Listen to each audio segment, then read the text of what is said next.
Et salut à tous et bienvenue pour une nouvelle vidéo. Aujourd'hui, nouveau hors-série consacré cette fois à la question qu'est-ce que Linux et pourquoi faut-il passer sur Linux? Donc si vous me connaissez déjà un peu, si vous êtes sur le serveur Discord ou autre chose, vous savez que je suis pas mal dans la philosophie du logiciel libre et que je suis vraiment fan de Linux et que je recommande énormément son utilisation. Donc dans cette vidéo, plusieurs trucs. Déjà, je vais présenter en gros ce qu'est Linux, quand c'est apparu, etc. Qu'est-ce que c'est exactement. Et dans un deuxième temps, je vais faire une espèce de liste de tous les avantages à passer sur Linux, sachant qu'il y a aussi des défauts, mais les défauts sont contournables assez facilement. J'expliquerai aussi comment faire pour contourner ces défauts, pour passer quand même sur Linux, malgré les défauts. Donc déjà, petite explication de ce qu'est Linux. Donc Linux, c'est un noyau de système d'exploitation, dont la première version est sortie le 17 septembre 1991. Et donc déjà, ça se complique parce que Linux, c'est bien un noyau et pas un système d'exploitation lui-même. Donc pour ceux qui ne savent pas, le système d'exploitation, c'est ce qui permet de faire le lien entre le hardware, les composants de l'ordinateur et les logiciels, et vous en fait, pour faire simple. Vous voyez une petite image à l'écran qui explique un petit peu les différentes couches de logiciels d'un ordinateur.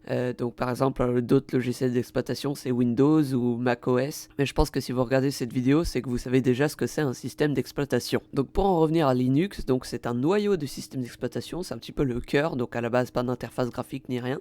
Et donc ce noyau, il est sous licence GNU et sous licence libre. C'est-à-dire que chacun peut le modifier, le reprendre pour faire un autre système d'exploitation ou un autre noyau, etc.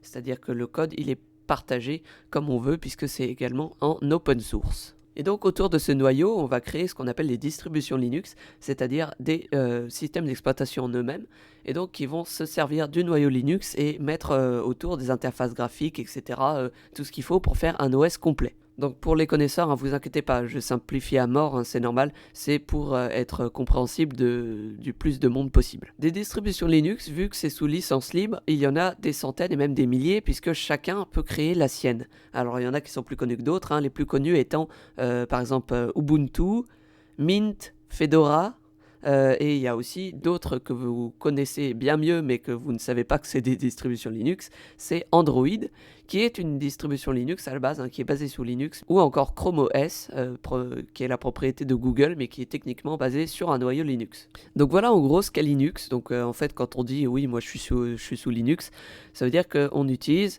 une des distributions Linux existantes. Donc par exemple moi je suis sous Ubuntu et donc techniquement je suis sous Linux. Donc je vais répondre à une critique qui est très souvent faite sur Linux. Linux c'est pour les gros geeks, de toute façon il n'y a personne qui utilise ça. Faut savoir que Linux est partout, Déjà je vous l'ai dit, Android c'est techniquement Linux et Android est répandu sur plus de 80% des appareils mobiles du monde entier. Ensuite il y a de plus en plus de gens qui vont sur Linux parce que c'est supérieur à tout, forcément tout le monde va dessus. C'est extrêmement utilisé dans le milieu de l'entreprise, notamment il y a énormément de serveurs qui tournent sur Ubuntu Server, Debian Server, etc. Linux est très prisé pour ce qui est des serveurs et des vieux serveurs notamment qui tournent encore sur le fameux Unix de 1990. Il me semble. Et donc voilà, Linux c'est pas un truc, c'est de moins en moins un truc de gros geek avec une grosse barbe. Il y a de plus en plus de gens qui l'utilisent. Et justement, je vais vous expliquer pourquoi il y a de plus en plus de gens qui l'utilisent, pourquoi c'est bien, et surtout pourquoi il faut qu'il y ait de plus en plus de gens qui l'utilisent. Donc déjà, premier truc dont on va parler, que souvent les gens ont des énormes préjugés par rapport à ça, Linux c'est pas juste un gros terminal avec des écritures blanches sur fond noir. Linux, toutes les distributions Linux maintenant, ou presque, sauf les distributions serveurs forcément, ont une interface graphique, donc comme celle de Windows par exemple, ou celle de macOS, donc avec des fenêtres, etc. Je suis en train de briser tous vos mythes là, ça doit vous faire bizarre. Mais donc voilà, il y a une grosse interface graphique, bien faite, etc. Sachant que ça dépend beaucoup de la distribution, parce que en fait, en gros, chaque distribution possède un environnement de bureau, on appelle ça, en gros, c'est interface graphique. Mais donc sur Linux, on appelle ça un environnement de bureau. Et donc il y a différents environnements de bureau, Il y a KDE, LXDE, etc. Il y a vraiment plein d'environnements de bureau différents. Et ce qu'il faut savoir aussi, c'est que c'est extrêmement personnalisable. Alors de deux façons, déjà sur beaucoup de distributions, il y a moyen d'aller dans les paramètres et de changer la couleur de machin, l'emplacement du dock, ce genre de trucs. Et ensuite, vous pouvez aussi créer votre propre environnement de bureau si vous êtes vraiment déter en développant, etc. Vous pouvez créer votre propre environnement de bureau qui ressemblera à ce que vous voulez. Et sachant que même si vous faites pas ça, il y a quand même moyen de bien personnaliser. Je pense notamment sur la distribution Xubuntu qui est extrêmement personnalisable et que ça c'est vraiment cool. Et donc du coup, il y a plein d'environnements de bureaux différents. Et donc il y a des gens qui se sont amusés à en faire des comme macOS ou comme Windows. Donc vous avez même moyen de ne pas être dépaysé du tout en prenant un environnement de bureau qui se rapproche beaucoup de ce dont vous aviez l'habitude. Donc voilà, vous avez toujours une interface graphique qui est toujours relativement bien faite. Alors après, il n'y a pas toujours l'ergonomie de Windows, mais c'est quand même en général pas mal du tout. Et surtout, il y en a vraiment pour tous les goûts. Sachant que ça rejoint un autre truc que je voulais dire aussi, c'est que des distributions Linux, il y en a adaptées à tous les besoins. Il y a des distributions Linux pour les PC légers, il y a des distributions Linux pour ceux qui font de la musique assistée par ordinateur, il y a des distributions Linux axées bureautique, il y a des distributions Linux axées réparation, bref, il y a vraiment des distributions pour chaque utilisation, je pense que vous pouvez trouver une distribution qui est adaptée. Donc voilà, ça c'est le premier gros avantage de Linux, qui est cette diversité dans les distributions. Donc un autre gros avantage aussi, c'est la sécurité. Donc vous allez me dire, oui, chacun peut faire sa distribution, donc forcément c'est pas sécurisé, puisque les gens ils font n'importe quoi. Alors pour les petites distributions qui ont très peu d'utilisateurs, oui. Mais pour les grosses distributions genre Ubuntu, Mint, etc., qui ont un très gros support par la communauté derrière, au contraire, il y a une très grande sécurité. Alors déjà, il faut savoir que Linux est très très peu ciblé par les virus, et en plus possède un excellent pare-feu, donc ça protège déjà pas mal. Et en plus, les failles de sécurité sont trouvées par la communauté, et directement patchées par la communauté, puisqu'il y a une grosse communauté de développement derrière, de bénévolat, etc. Donc les failles de sécurité sont patchées extrêmement vite, là où pour Windows, il faut attendre plusieurs mois avant que ce soit patché. Donc ça, c'est extrêmement sécurisé par rapport à Windows. Par rapport à Mac, un petit peu moins, parce que Mac fait des patchs plus souvent, et puis Mac est de manière générale plus sécurisé, mais c'est supérieur en tout point à Windows en termes de sécurité. Donc maintenant, on va passer à un autre avantage, qui est un très gros avantage aussi, ça tourne mieux que Windows. Windows est lourd, Windows il faut 4 Go de RAM pour le faire tourner. Enfin, il faut 4 Go de RAM pour le faire tourner et pour faire des trucs par-dessus, parce qu'avec 2 Go de RAM ça tourne, mais tout plante et on peut pas ouvrir une fenêtre de navigateur. Alors que Linux, bon alors ça dépend des distributions, parce que par exemple Ubuntu tourne sur 4 à 6 Go de RAM facilement, après à 8 vous êtes tranquille, à 16 vous êtes vraiment bien, etc. Mais à 4 et à 8 ça tourne déjà vraiment bien. Mais vous avez des distributions beaucoup plus légères. Par exemple, vous avez l'Ubuntu, contraction de Light Ubuntu, donc Ubuntu léger, qui est extrêmement léger, qui tourne en gros très bien sur 1 Go de RAM, donc c'est vraiment très léger. Et il faut savoir que l'OS en lui-même pèse vraiment pas lourd aussi, en général c'est 3 ou 4 Go maximum, c'est vraiment pas lourd du tout. Donc voilà, Linux tourne mieux que Windows et macOS, et ça peut permettre éventuellement de redonner un coup de jeune à un vieux PC. Par exemple, vous installez ça sur votre vieux Pentium 4 à 2 Go de RAM de chez votre grand-mère, et ça tournera 10 fois mieux. J'en avais déjà parlé dans mon PC blabla sur la récup informatique, mais voilà, ça c'est une très bonne solution pour les vieux PC portables. Donc voilà, ça c'était les gros avantages. Maintenant, il y a plein d'autres petits avantages, notamment au niveau éthique, puisqu'il y a très peu de fuites de données. Linux ne collecte presque pas du tout de données, puisque ça lui sert à rien forcément, puisque c'est pas à but lucratif. Donc il y a ça. Après, il y a plein d'autres petits avantages. Par exemple, il n'y a pas de mise à jour forcée comme sur Windows.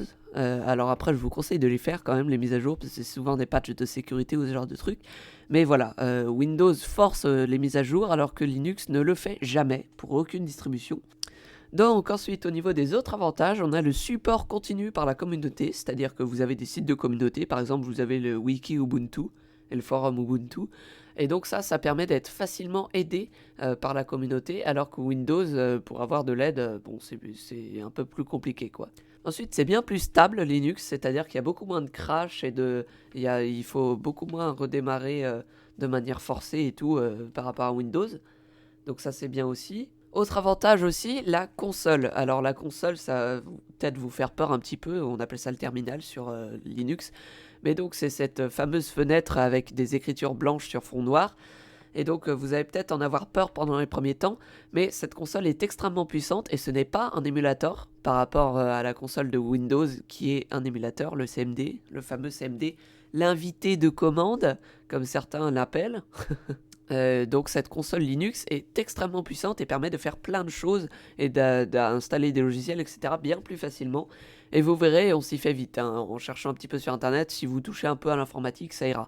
Mais de toute façon, vous n'êtes absolument pas obligé de vous en servir. Ça, je répète, c'est très très important. Vous n'êtes pas obligé de vous servir de la console. Ma mère est sur les Linux aussi, elle ne s'est jamais servie de la console. Ensuite, encore un autre avantage, les formats de fichiers ouverts. Linux utilise des formats de fichiers ouverts. Alors pour la plupart des gens, ça va pas vous dire grand chose, mais pour les développeurs, etc., vous savez que c'est une bonne chose. Autre avantage encore, il n'y a pas de fragmentation de disque dur. Sur Linux, il n'y a absolument pas de fragmentation. La fragmentation, c'est quand les fichiers sont mal rangés sur le disque dur et que c'est le bordel et que du coup le système d'exploitation est plus lent puisqu'il doit aller chercher des fichiers plus loin qui ne sont pas triés. Ça, c'est un problème qu'il y a beaucoup sur Windows où on est obligé de faire des défragmentations tous les mois et tout, c'est super chiant. Je sais que vous ne le faites pas, hein, mais normalement, ce serait ce qu'on est censé faire pour que le système d'exploitation continue à bien tourner. Sur Linux, il n'y a absolument pas besoin de faire ça parce que les fichiers sont défragmentés automatiquement. Enfin, il n'y a pas de fragmentation en fait, donc les fichiers sont automatiquement bien rangés et donc il n'y a pas de perte de rapidité au bout d'un certain temps comme sur Windows. Autre avantage sur Linux, on dit souvent qu'il n'y a pas assez de logiciels, etc. C'est faux, hein. En fait, il n'y a pas de logiciels de Windows, mais il y a énormément d'alternatives qui existent sur les distributions Linux. Alors après, il y a le cas des logiciels professionnels et des jeux. Alors les logiciels professionnels, il y a souvent des inconvénients, mais souvent on apprend à utiliser un logiciel professionnel et c'est chiant d'en réapprendre un autre après. Mais donc les logiciels professionnels et les jeux, j'en parlerai juste après. Et dernier et ultime avantage pour Linux, c'est déjà que passer sur Linux, ça encourage la diversité dans le monde du logiciel, et ça c'est très important, la diversité et la concurrence. Donc ça c'est bien. Et surtout, dernier et ultime avantage que tout le monde attendait et que la plupart des gens ont pu déduire du fait que c'était un logiciel libre, c'est que c'est totalement gratuit, hein. Linux est totalement gratuit. Je pense que la plupart des gens le savaient ou avaient déjà deviné.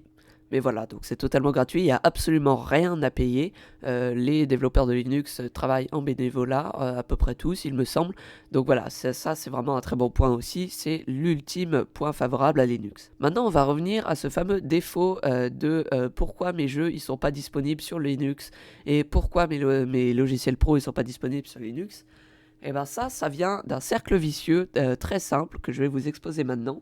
Donc ce cercle vicieux, qui est pour moi le seul problème réel pour lequel les gens ne passent pas sur Linux actuellement, ou pas assez en tout cas, même si ça augmente de plus en plus, c'est tout simplement que vu qu'il y a très peu de gens sur Linux, eh bien les développeurs de logiciels pro et de jeux ne se font pas chier à faire une version pour Linux, puisqu'il faut savoir que faire une version pour Linux c'est très compliqué. Enfin c'est pas très compliqué en soi, mais ça demande de changer plein de trucs dans la version qu'on a fait pour Windows pour les 95% de la population mondiale.